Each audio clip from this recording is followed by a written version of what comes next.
आरती के व्हाट्सएप पर सुबह सुबह किसी नंबर से कोई एक वीडियो भेजता है। आरती जब वो वीडियो देखती है तो उसके पैरों तले जमीन ही खिसक जाती है। फ्लैशबैक। हाल ही में आरती के पति विनोद की एक कार एक्सीडेंट में मौत हो जाती है और विनोद एक सरकारी बैंक में जॉब किया करता था। उसकी मौत होने के बाद विनोद की नौकरी आरती को मिल जाती है। आरती फोर्स की जॉब तो मिल जाती है, लेकिन आरती के ससुराल वाले विनोद के जाने के बाद आरती को घर से निकाल देते हैं। लेकिन आरती हिम्मत नहीं हारती और वो अपनी सहेली अनीता को फोन करके उससे कहती है, अरे अनीता, मुझे ना कोई किराए पर घर दिला दे यार। तुझे तो पता है ना, मेरे पति की मौत हो गई है। अब इस विधवा को कोई जल्दी किराए पर घर नहीं देता। बात तो तेरी बिल्कुल सही है। ऐसा कर कि तू मेरे घर पे आ जाना। मेरे घर में एक कमरा खाली है और तू वहीं पे रह लियो किराए पर। वही किराया बाहर देगी वो मुझे दे दियो। अच्छा, लेकिन अगर तेरे हस्बैंड को कोई एतराज हुआ तो? अरे तू ना चिंता मत कर। मेरे हस्बैंड जब शाम को घर आएंगे तो मैं उनसे बात कर लूंगी। अरे मैं तो कहती हूँ कि तू शाम को मेरे घर पे आ जा डिनर के लिए। मेरे हस्बैंड तुझे देख भी लेंगे और उनको यकीन भी हो जाएगा कि मैं किसी सही इंसान को कमरा दे रही हूँ रहने के लिए। चल, बात तो तेरी बिल्कुल सही है। इसी बहाने एक बार मैं तेरा घर भी देख लूंगी। आती हूँ फिर शाम को। इस तरह से आरती अनीता के घर जाती है। थोड़ी देर बाद अनीता का पति मनोज अपने ऑफिस से घर आ जाता है। सभी लोग एक साथ बैठकर खाना खा रहे थे। तभी अनीता मनोज से कहती है, मनोज, ये मेरी सहेली है आरती। अभी हाल फिलहाल में ही इसके पति की डेथ हो गई थी और ये बहुत ही ज्यादा परेशान है। इसे रहने के लिए कमरा चाहिए, तो मैं सोच रही हूँ कि क्यों ना हम इसे अपना ऊपर वाला कमरा दे दे किराए पर। वैसे भी खाली पड़ा है, किसी के काम आ जाएगा। बात तो तुम्हारी बिल्कुल सही है। आरती दिखने में भी अच्छी है, बल्कि आपसे भी अच्छी है। मुझे कोई दिक्कत नहीं है। आरती तुम कल ही हमारे घर में शिफ्ट कर दो। लेकिन हाँ, एक बात मैं तुम्हें बताना चाहता हूँ, किराया मुझे समय से चाहिए। मुझे हर महीने चिक बाजी नहीं चाहिए। अरे आप चिंता ना करो, मैं जॉब करती हूँ। हर महीने मेरी सैलरी टाइम पर आती है, तो समय से मैं आपका किराया दे दूंगी। आपको मेरी वजह से किसी भी चीज की कोई परेशानी नहीं होगी। मुझे बस एक छत चाहिए थी। वैसे आप दोनों का बहुत बहुत शुक्रिया। आरती अगले ही दिन मनोज के घर में शिफ्ट कर लेती है। इस तरह से सब कुछ यूं ही हंसी खुशी चल रहा था। Flashback out. ऐसे ही आरती के व्हाट्सएप पर सुबह सुबह किसी नंबर से उसे कोई एक वीडियो भेजता है। आरती जब वो वीडियो देखती है तो उसके पैरों तले जमीन खिसक जाती है। थोड़ी देर बाद उसी नंबर से फोन आता है और वहाँ से एक आदमी बोलता है, वीडियो देखकर तो समझ गई होगी कि ये वीडियो तेरा ही है। अगर चाहती है कि मैं तेरा वीडियो कहीं वायरल ना करूँ तो चुपचाप मेरे बताए गए एड्रेस पर आ जाना और अपनी एक रात मेरे नाम करना। और अगर तूने ये नहीं किया तो ये वीडियो मैं हर जगह वायरल कर दूंगा। उसके बाद तू कहीं भी मुंह दिखाने के लायक नहीं रहेगी। वैसे भी विधवा है, हर कोई तेरे कैरेक्टर पर उंगली उठाएगा। अगर चाहती है कि ये बात दबी की दबी रह जाए तो जैसा मैं चाहता हूँ वैसा कर। मेरे बाथरूम में तुमने कैसे कैमरा लगा दिया और मेरी नहाने का वीडियो तुमने कैसे बना ली? तुम हो कौन? क्या बिगाड़ा है मैंने तुम्हारा? मेरी जिंदगी बर्बाद करके तुम्हें क्या मिलेगा? वैसे ही मैं बहुत परेशान हूँ अपने जीवन से। भगवान के लिए मेरे साथ ऐसा मत करो। देख, तेरे पास एक दिन का समय है, सोच ले कि तुझे क्या करना है। उसके बाद अगर तूने मना किया या फिर किसी को ये बात बताने की कोशिश की तो अंजाम बहुत बुरा होगा। ये वीडियो मैं पूरी दुनिया में वायरल कर दूंगा। उसके बाद तो तू ना जॉब करने के लायक रहेगी, ना ही जिंदा रहने के। तुम्हें वीडियो कहाँ से बना ली? भगवान के लिए इस वीडियो को डिलीट कर दो। मेरी जिंदगी बर्बाद करके तुम्हें क्या मिलेगा? देख, मेरी तरफ से कोई जाति दुश्मनी नहीं है, बस तुम मुझे बहुत अच्छी लगती हो, इसलिए एक रात के लिए मैं तुझे चाहता हूँ। मेरी भूख और मेरी प्यास मिटा दे। उसके बाद तू अपने रास्ते, मैं अपने रास्ते। बेचारी आरती बहुत ही ज्यादा परेशान हो जाती है। थोड़ी देर बाद मनोज आरती से कहता है, अरे आरती, किराया देने का समय आ चुका है। तुमने अभी तक मेरा किराया नहीं दिया। मैंने तुम्हें पहले ही कहा था कि मुझे समय से किराया चाहिए होता है। तुमने तो पहली बार में ही ऐसा कर दिया। आगे से तुम्हें कौन रखेगा घर में? माफ करना, मेरा ध्यान हट गया। मैं आपको कल ही किराया देती हूँ। आरती अपने कमरे में चली जाती है। आरती के पास बार बार उसी आदमी का फोन आने लगता है। आरती परेशान हो जाती है और कहती है, देखो, मेरे लिए मेरी इज्जत बहुत ही ज्यादा जरूरी है। वैसे भी मैं एक विधवा हूँ। लोग मुझे ताने देकर मार डालेंगे। अगर मेरे ऐसा करने के बाद तुमने ये वीडियो डिलीट किया, मैं एक रात के लिए तुम्हारे पास आने को तैयार हूँ। तुम मुझे एड्रेस भेज दो, मैं उसी एड्रेस पर आ जाऊंगी। गुड, मैं रात को तुझे एड्रेस मैसेज कर दूंगा और ठीक रात को 8 बजे मेरे भेजे गए एड्रेस पर जो होटल है वहाँ पर मुझे मिल जाना। ऐसे ही धीरे धीरे समय बीतता जाता है और रात को 8 बजे आरती उसी होटल में पहुंच जाती है। आरती बहुत देर से उस आदमी का इंतजार कर रही थी। थोड़ी देर बाद वो आदमी अपने चेहरे पर काला कपड़ा बांधे हुए आरती के पास आता है और उसे बुरी तरह से छूने लगता है। तभी आरती किसी तरह से उस आदमी के चेहरे से उस कपड़े को हटाती है और उसका चेहरा देखने के बाद आरती के पैरों तले जमीन खिसक जाती है। दरअसल वो आदमी कोई और नहीं बल्कि उसकी सहेली का पति मनोज था। तभी आरती मनोज से कहती है, मनोज, आप इतने घटिया इंसान है, मैंने कभी सोचा नहीं था। अरे आपको क्या मिला मेरी जिंदगी बर्बाद करके? अभी तो तुम्हारी जिंदगी बर्बाद की ही नहीं है मैंने। वीडियो अभी रखा है मेरे पास और अभी तक तुमने मेरी भूख और प्यास मिटाई नहीं है। अरे भगवान से डरो, मेरी जिंदगी बर्बाद करने के बाद तुम्हें जाना तो भगवान के पास ही है। उसके बाद भगवान तुम्हारे साथ क्या करेंगे ये सोचा है कभी तुमने? देख, जो करने आया वो मुझे करने दो। तभी वहाँ पर आरती की सहेली अनीता और पुलिस आ जाती है। ये देखकर मनोज कहता है, ये सब क्या है? मैंने मना किया था ना तुम्हें कि किसी को मत बताना। तुमने बिल्कुल अच्छा नहीं किया। आज नहीं तो कल छूटने के बाद ही सही मैं तुम्हारी जिंदगी बर्बाद कर दूंगा। तुझे क्या लगा था मैं तेरी बातों में आ जाऊंगी? जो इंसान मुझे आए दिन टॉर्चर कर रहा है फोन पर, क्या मैं उसकी आवाज नहीं पहचानूंगी? मैं तुम दोनों की बात करने के तरीके को समझ गई थी, इसीलिए मैंने सोचा था कि दाल में जरूर कुछ ना कुछ काला है। इसलिए मैंने अपनी प्लान में अनीता को शामिल किया और तुम जैसे दरिंदों को रंगे हाथ पकड़ने के लिए अगर डेरा डालना ही पड़ा तो वही सही था। इस तरह से पुलिस मनोज को पकड़कर सलाखों के पीछे डाल देती है। आरती और अनीता की सूझबूझ से आरती की जिंदगी बच जाती है, जिसके बाद वो दोनों एक साथ मिलकर अपने जीवन में आगे बढ़ते हैं। आस्था घर में सुबह सुबह पहले उठकर घर का सारा काम खत्म करके पूजा करती है और अपनी सास नीलम के कमरे में जाकर उन्हें चाय देने लगती है कि तभी आस्था का पति रमेश आवाज देते हुए आस्था से बोलता है, अरे आस्था कहाँ चली गई? मेरे सर में बहुत दर्द हो रहा है। ऐसा लग रहा है मानो जैसे मेरा सर फट जाएगा। रमेश की आवाज सुनकर आस्था अपने पति को आवाज देती हुई बोलती है, हाँ रमेश जी, मैं बस थोड़ी देर में आई। अच्छा, तो आज भी उसके सर में दर्द हो रहा है। इसका मतलब ये है कि ये रात में फिर से नशा करके आया था। सही कहा माँ जी आपने। अब तो मैं इनसे परेशान हो चुकी हूँ। अभी रोज नशा करके आने लगे हैं और घर आकर मुझसे लड़ाई करते हैं कि मैं सारा दिन करती ही क्या हूँ, मैं उनके साथ पार्टीज में क्यों नहीं जाती। क्या बोलता है मेरा नालायक बेटा तुझसे? माँ जी आप ही बताइए, घर में इतना सारा काम पड़ा रहता है, मैं रात को तैयार होकर आपको घर में अकेला छोड़कर उनके साथ पार्टी में कैसे जाऊँ? और अगर कभी मैं उनके साथ पार्टी में चली भी जाती हूँ तो मुझे वहाँ जाकर बिल्कुल भी अच्छा नहीं लगता, क्योंकि ये तो अपने दोस्तों के साथ ड्रिंक करने लगते हैं और मैं वहाँ अकेले बोर हो जाती हूँ। और फिर मैं तो जॉब भी करती हूँ। मुझे सुबह जल्दी उठकर घर के सारे काम खत्म करके बच्चों को स्कूल पढ़ाने के लिए जाना होता है। अब ऐसे में इतना सब कुछ कैसे मैनेज करूँगी? बहू, ये सब ना तुझे मुझे पहले बताना था। खैर ये सब छोड़ अभी, और तू जाके उस नालायक को नींबू पानी दे दे ताकि उसका कल रात वाला नशा उतर जाए। अब आस्था वहाँ से किचन में जाकर रमेश के लिए नींबू पानी बनाती है और उसे दे देती है, जिसके बाद नीलम रमेश के लिए और अपने लिए लंच बनाने लगती है। तभी रमेश तैयार होकर डाइनिंग टेबल पर आता है और डाइनिंग टेबल पर खाना ना देखकर आस्था के ऊपर चिल्लाते हुए बोलता है, आस्था, मैं ऑफिस के लिए लेट हो रहा हूँ और अब तक तुमने नाश्ता नहीं बनाया। यार तुम्हारा रोज का हो गया है। तुम्हारी वजह से मैं रोज ऑफिस में लेट हो जाता हूँ। अभी मैं नाश्ता करूंगा, फिर तुम्हें पहले स्कूल छोड़ूंगा, उसके बाद मैं खुद ऑफिस जाऊंगा। यार मुझे तो समझ नहीं आता, बच्चों को पढ़ाने के अलावा तुम और करती ही क्या हो? मैं क्या करती हूँ आप ये पूछ रहे हैं? अरे आप क्या करते हैं? आराम से ऑफिस जाते हैं, काम करके रात को पार्टी में चले जाते हैं और नशे की हालत में घर आकर मुझसे लड़ाई करते हैं और फिर आपकी सुबह होती है, फिर कलेश करके आप काम पर निकल जाते हैं। मुझे घर के साथ साथ स्कूल भी जाना होता है, मैं भी काम करती हूँ, आपकी तरह नशे में नहीं रहती।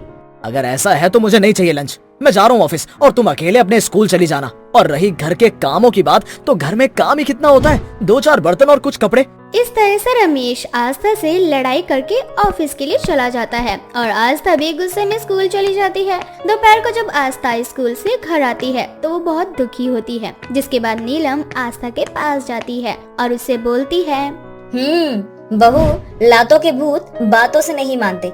आने दो इस निठल्ले को आज। जब ये तेरी तरह ऑफिस और घर दोनों संभालेगा ना, तब पता चलेगा इसे कि तू क्या क्या करती है घर पर। अब इसी तरह से रात हो जाती है और रात को जब रमेश घर आता है तो वो देखता है कि पूरा घर सजा हुआ है, घर के अंदर डीजे का पूरा प्रबंध किया हुआ है। ये सब देख रमेश बड़ा हैरान हो जाता है, जिसके बाद वो अपनी माँ और अपनी बीवी को डाइनिंग टेबल पर देखता है। उन दोनों के हाथ में शराब की बोतल होती है और वो दोनों नशे की हालत में झूमते हुए बात कर रही होती हैं। 4 बोतल वोडका का मेरा रोज का, ना मुझको कोई रोके ना किसी ने रोका। अब मेरी बारी बहू, मैं हूँ शराबी, हाँ ये बोतल शराबी, जितनी भी पी लो होती है खराबी। अरे वाह सासू माँ, आपने तो मुझे भी फील कर दिया।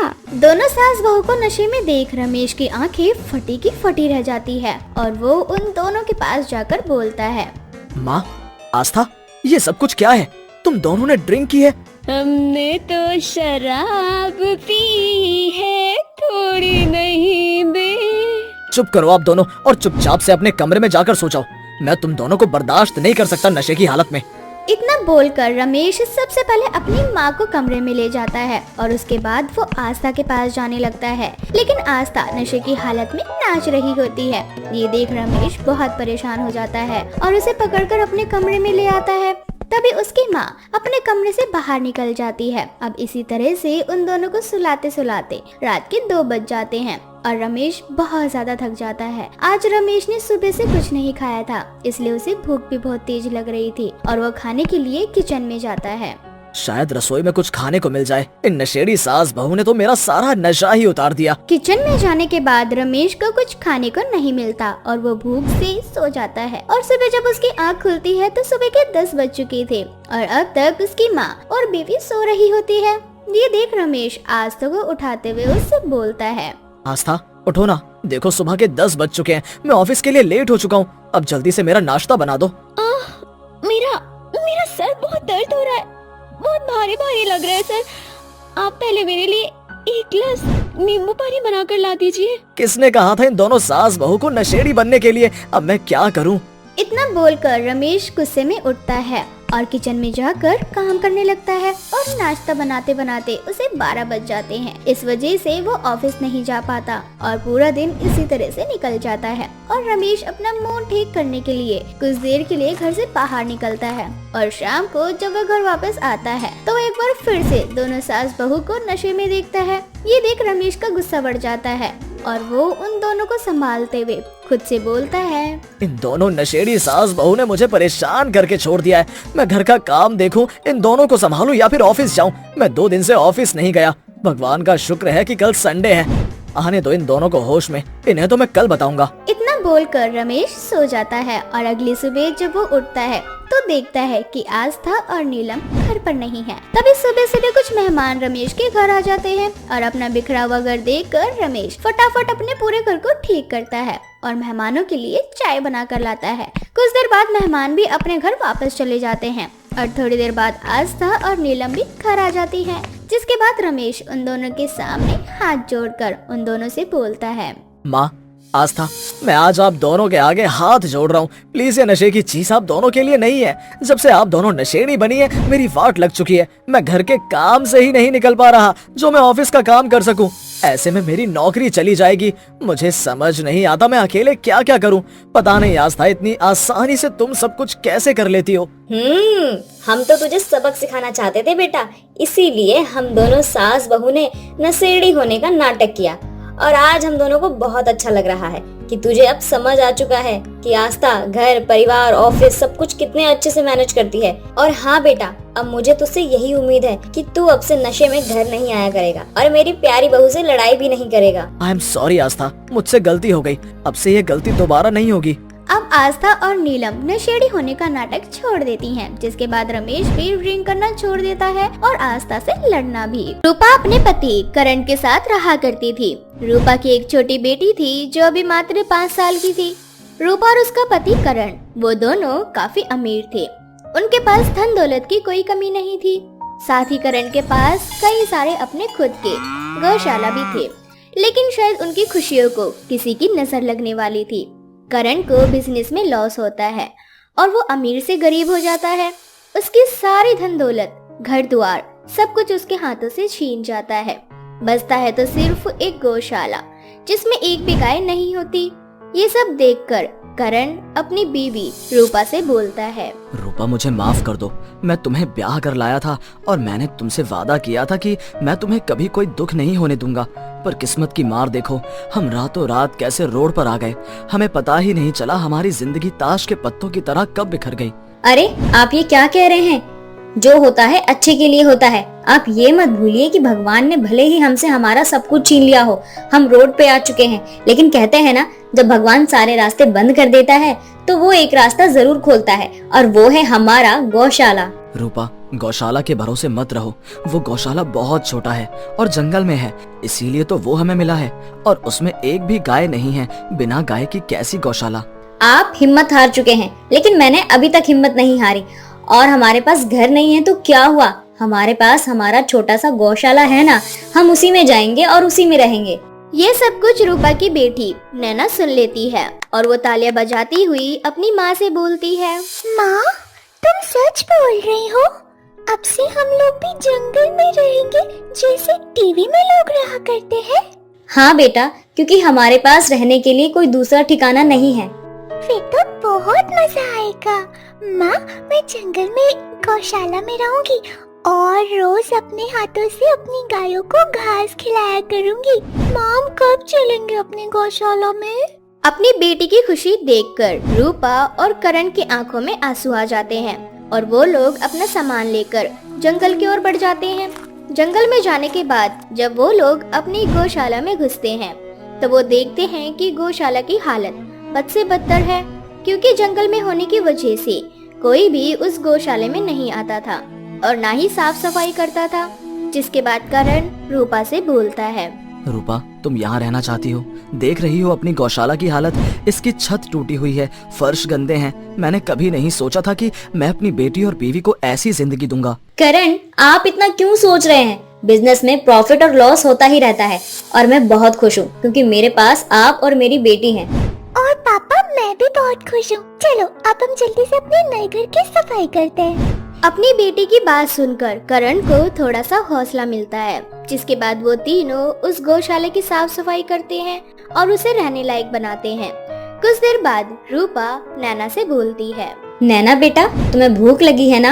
हाँ माँ। तो जाओ, जाकर बाहर से ईंट लेकर आओ ताकि मैं चूल्हा बनाकर तुम्हें गर्मा गर्म खाना बना के खिला सकूं। रूपा के बोलते ही नैना भागती हुई बाहर जाती है और ईंट ढूंढने लगती है, लेकिन उसे बाहर एक भी ईंट नजर नहीं आती और वो जंगल की ओर अंदर जाती है और कुछ देर बाद देखती है कि एक गरीब बूढ़ी औरत जो कि घायल अवस्था में नीचे जमीन पर पड़ी है, वो बार बार पानी मांग रही है। उसे देखकर नैना उस बूढ़ी औरत के पास जाती है और उससे बोलती है, दादी, आपको क्या हुआ और आपको क्या चाहिए? पानी, पानी। उस बूढ़ी औरत को देखकर नैना जल्दी से अपनी माँ के पास पहुँचती है और रूपा को उस बूढ़ी औरत के बारे में बताती है। जिसके बाद नैना और करण पानी लेकर उस बूढ़ी औरत के पास जाते हैं, जहाँ वो लोग देखते हैं कि वो बूढ़ी औरत बेहोश हो चुकी है। जिसके बाद करण उस बूढ़ी औरत को उठाकर अपने गौशाला में ले जाता है और उसके मुंह पर कुछ पानी के छींटे मारता है। कुछ देर बाद वो औरत होश में आ जाती है और करण अपने हाथों से उस बूढ़ी औरत को पानी पिलाता है। तो वहीं दूसरी ओर रूपा भी जल्दी से कुछ खाने का बनाती है और उस बूढ़ी औरत को खाने के लिए देती है। जिसके बाद वो बूढ़ी औरत उन दोनों से बोलती है, तुम दोनों कितने अच्छे हो और उससे भी अच्छी तुम्हारी बेटी। अगर तुम तीनों के अलावा यहाँ कोई और होता तो वो मेरी मदद नहीं करता और मुझे मरने के लिए मेरे हाल पर छोड़ देता। अम्मा, ये तो इंसानियत है और आपकी उम्र मेरी माँ के बराबर है। अगर आज आपकी जगह मेरी माँ होती तो मैं उनकी भी ऐसे ही सेवा करता जैसे कि मैंने आपकी की है। वैसे तुम लोगों को देखकर लगता है कि तुम एक अच्छे घराने से हो, पर इस जंगल में और छोटी सी कुटिया में कैसे? ये कुटिया नहीं बल्कि हमारा गौशाला है। मेरे पति एक बिजनेसमैन थे और उन्हें बहुत ज्यादा लॉस हो गया अपने बिजनेस में। हमारे पास भी ऐसी बहुत सारी गौशालाएं थी, लेकिन बिजनेस में घाटा होने की वजह से हमारा सब कुछ छिन गया।